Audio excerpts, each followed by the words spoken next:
So today what we're going to do is talk about how to make money on the homestead. And there's a lot of possibilities for this.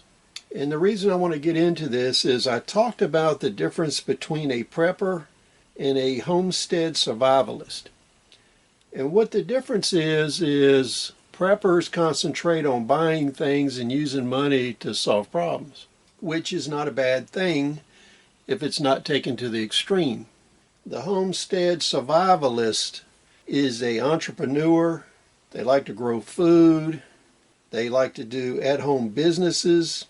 And it's kind of a self-sustaining situation because you make your own food and you make your own money to the largest extent possible. So one idea for this that I've used over the years is repairing things. And generally, when people think about repairing things, they think about auto mechanics, carpentry, things like that. And there's a lot of other possibilities. Now, one other thing to keep in mind is you can make your business as general or as restricted as you want, provided you can get enough income to support you. Now, you don't have to do business full-time. You can work part-time and make a substantial side income. So other things to think about is having a place to work and store things. And for instance, if you work on furniture like I used to do a lot when I was younger, you have to have a substantial area to store that while you're working on it. The same thing if you're doing artwork or repairing artwork. So those are some things to keep in mind. And the day before yesterday, I repaired quite a few things, and it was a glue-up day. And to be efficient, I like to glue things all on the same day. That way you get that apparatus out, you glue everything up, and you have your clamps, your bands, your surgical tubing, all that ready to go.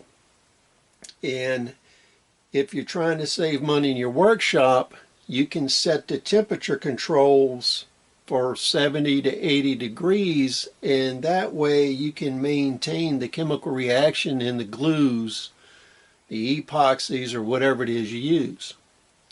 I like to work with stuff that solidifies between 50 and 70 degrees. That seems to work the best for me. In some of the compounds I use for repairs, it takes 5 days for them to catalyze properly and reach full strength. A lot of things will take a set in a couple hours and then be okay after 24 hours. But some of your high temperature repair glues, compounds, your glass bedding, steel bed, things like that, they take 5 days to reach full strength. And you have to maintain them at 70 degrees, so that's an important thing. So if you have a general repair shop, you can repair artwork such as the chainsaw carved bear on the right. You can repair furniture such as this door off of a hutch. And I repaired these revolver grips, glued them. The metal discs were coming out of them, so I glued them back in for somebody. And then I repaired a lot of small objects.